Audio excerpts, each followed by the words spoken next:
Pakan untuk hewan unggas sangat berpengaruh terhadap pertumbuhan dan perkembangan hewan unggas selama di peternakan. Zat yang terpenting di dalam kandungan pakan adalah protein, karbohidrat, lemak, kalsium, fosfor, mineral dan vitamin yang seimbang. Pakan sendiri merupakan komoditi yang sangat penting bagi ternak. Zat-zat dan nutrisi yang terkandung dalam pakan dimanfaatkan oleh ternak untuk memenuhi kebutuhan hidup pokok dan produksi ternak itu sendiri. Pakan menjadi salah satu masalah bagi para peternak baik itu ternak ayam, ternak bebek, ternak entok, dan hewan berkaki empat seperti sapi dan kambing, sebab harga pakan yang semakin melambung tinggi yang tidak diimbangi dengan kenaikan harga dari produksi daging atau produksi telur yang kita ternakan. Sehingga banyak peternak yang mengalami kerugian, untuk mengakalinya biasanya para peternak meramu pakan alternatif untuk hewan yang kita pelihara. Tetapi dari banyaknya peternak yang meramu pakan alternatif sendiri, banyak yang gagal dan banyak yang rugi karena minimnya ilmu dan informasi untuk meramu bahan untuk pakan ternaknya. Bagaimana cara menghitung dan menyusun ransum seperti yang dipakai oleh pabrik pakan terbesar di Indonesia dengan metode perhitungan linear dan menggunakan metode perhitungan trial and error? Jangan di-skip videonya agar Anda tidak gagal paham. Saya akan membuat ransum pakan untuk ayam petelur atau bebek petelur dan di video berikutnya saya akan membuat ransum pakan untuk ayam pedaging dan bebek pedaging. Sebelum menyusun ransum, sebaiknya Anda harus mengetahui bahan-bahan untuk pakan ternak unggas. Bahan pakan dapat digolongkan menjadi dua bagian, yaitu 1. Bahan pakan dari nabati yaitu bahan pakan dari biji-bijian seperti jagung, kacang-kacangan, bekatul, poler dan lain-lain. 2. Bahan pakan dari hewani seperti bekicot, keong, tepung ikan, tepung tulang, tepung kerang, tepung udang, tepung maggot. Mari kita mulai menyusun ransum pakannya. Pertama kita cari bahan pakan yang kita butuhkan. Saya akan menggabungkan bahan pakan nabati dan hewani. Saya akan membuat pakan sebanyak 100 kg.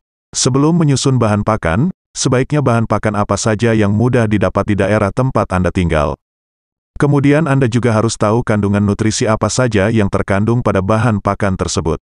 1. Polar. Polar merupakan bahan pakan yang berasal dari pengayakan saat proses penggilingan gandum menjadi tepung terigu.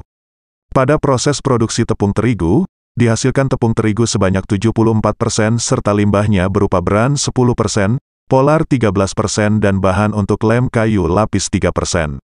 Kandungan nutrisi pada polar yaitu protein kasar sebesar 13,91%, metabolisme energi sebesar 1.800 kilokalori, serat kasar sebesar 16,49%, lemak sebesar 2,8%, kalsium sebesar 0,22%, fosfor sebesar 0,62%, metionin sebesar 0,40%, lisin sebesar 0,22%.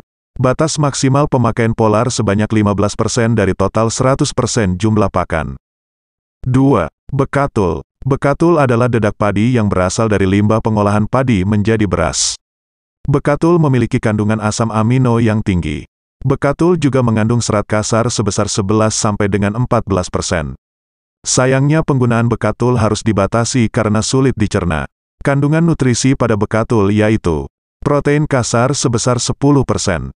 Metabolisme energi sebesar 1.400 kilokalori. Serat kasar sebesar 13,82%. Lemak sebesar 4%. Kalsium sebesar 0,20%. Fosfor sebesar 1%. Metionin sebesar 0,25%. Lisin sebesar 0,40%.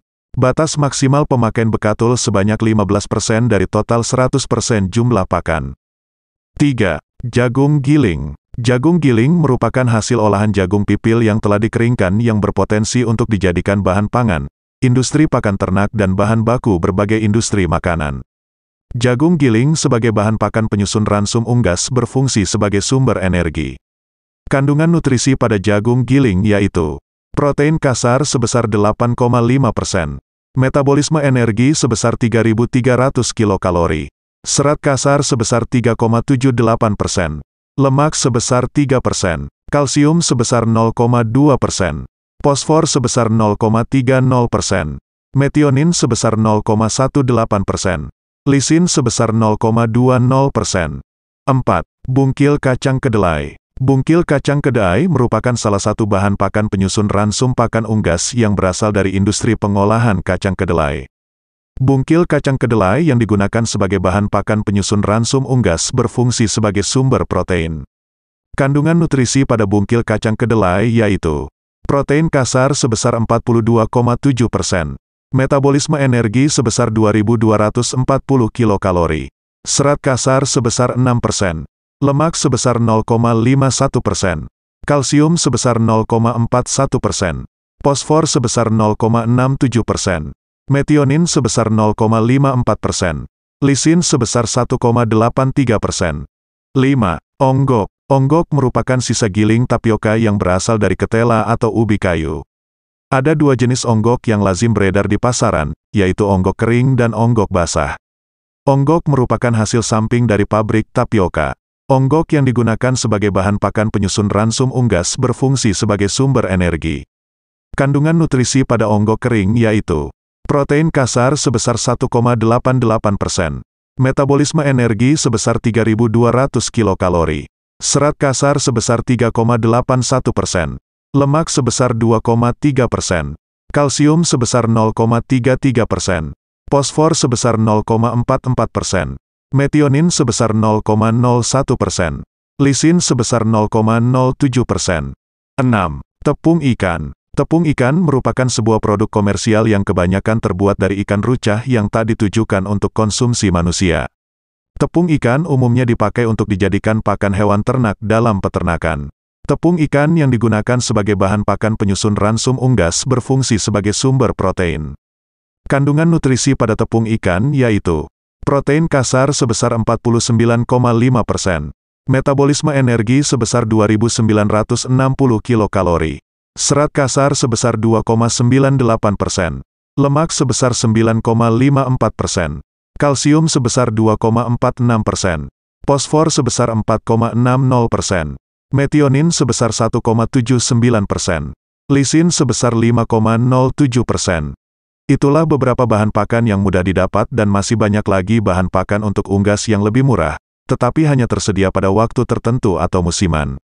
Saya akan membuat pakan untuk unggas petelur sebanyak 100 kg, tetapi sebelum membuat pakan untuk unggas sebaiknya Anda harus mengetahui berapa nilai nutrisi yang dibutuhkan untuk unggas petelur. Unggas petelur membutuhkan nutrisi yaitu 1. Protein kasar sebesar 17% sampai dengan 19%.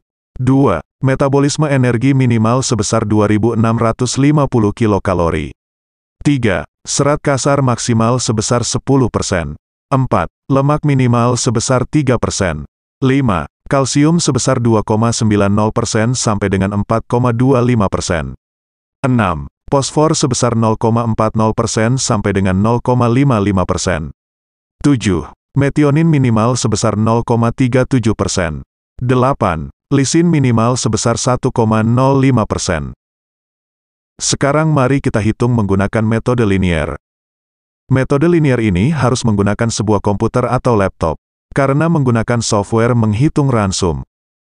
Software menghitung ransum dengan metode linier 99,9% lebih akurat perhitungannya. Saya akan menjelaskan secara singkat menggunakan software perhitungan ransum untuk membuat pakan. Yang pertama, masukkan nama bahan pakan yang ingin Anda gunakan. Yang kedua, masukkan jumlah kilogram bahan pakan. Kemudian lihat hasilnya di kolom sebelah kanan. Jika tidak sesuai dengan apa yang diharapkan, Anda bisa merubah jumlah kilogram bahan pakan, sampai nilai nutrisi tercapai sesuai dengan kebutuhan nutrisi untuk unggas yang Anda inginkan. Jika Anda belum memahami cara mengoperasikan software ini, di video berikutnya saya akan membuat tutorial video software ini.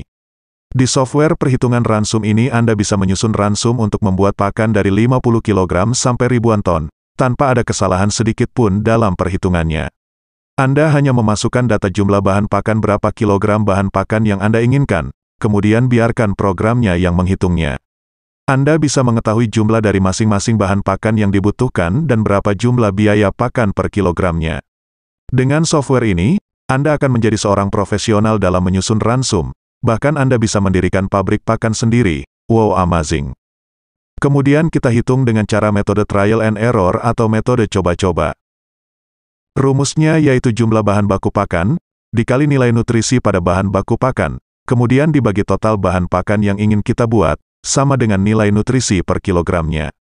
Jika berhasil maka perhitungan Anda akurat, jika perhitungannya salah maka Anda siap-siap gagal dan rugi. Sebelum menggunakan metode ini Anda hanya memerlukan beberapa hewan unggas yang Anda pelihara untuk dijadikan kelinci percobaan. Jika langsung diberikan kepada hewan unggas yang Anda ternakan maka siap-siap Anda menerima akibatnya. Metode trial and error sering digunakan oleh para peternak unggas petelur. Sebagai contoh perhitungannya, saya akan membuat pakan sebanyak 100 kg dan saya akan mencari protein kasar dari bahan baku jagung giling, bekatul, polar dan tepung ikan. Bahan baku jagung giling yang dibutuhkan sebanyak 40 kg, bekatul yang dibutuhkan sebanyak 20 kg, polar yang dibutuhkan sebanyak 20 kg, tepung ikan yang dibutuhkan sebanyak 20 kg. Kemudian kita cari nilai protein kasarnya. Saya akan hitung dari jagung giling terlebih dahulu. Perhatikan perhitungannya.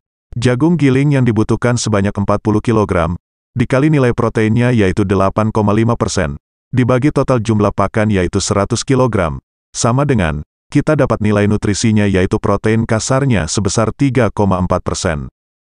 Kemudian kita hitung bekatul. Bekatul yang dibutuhkan sebanyak 20 kg, dikali nilai nutrisi proteinnya sebesar 10%, dibagi 100 kg sama dengan 2%. Kemudian polar. Polar yang dibutuhkan sebanyak 20 kg, dikali 13,91%, dibagi sebanyak 100 kg, sama dengan 2,78%. Kemudian kita hitung nilai nutrisi tepung ikan. Tepung ikan yang dibutuhkan sebanyak 20 kg, dikali 49,5%, dibagi 100 kg, sama dengan 9,9%. Kemudian dari hasil perhitungan tersebut kita jumlahkan 3,4%, ditambah 2%, ditambah 2,78%, ditambah 9,9%. Jadi nilai nutrisi protein kasar dari ransum bahan baku yang kita dapatkan yaitu totalnya 18,08%. Bagaimana, apakah Anda paham dengan perhitungan dengan metode trial and error? Jika kita 100% menggunakan pakan pabrikan, belum tentu kita selalu untung terus. Maka kita harus menggunakan pakan alternatif dengan nilai nutrisinya sama dengan pakan pabrikan. Jika ingin menggunakan metode linier yang sama digunakan oleh perusahaan pakan, Anda harus menggunakan komputer. Tetapi jika Anda tidak punya komputer, Anda bisa menggunakan perhitungan dengan metode trial and error. Itulah cara membuat pakan alternatif agar hewan ternak yang kita pelihara selalu untung terus. Semoga informasi yang saya berikan bermanfaat bagi Anda yang ingin memulai usaha budidaya ternak unggas. Jangan lupa tekan tombol subscribe, like dan aktifkan notifikasi loncengnya. Dan jika ada pertanyaan silakan isi di kolom komentar. Sampai jumpa lagi di video berikutnya.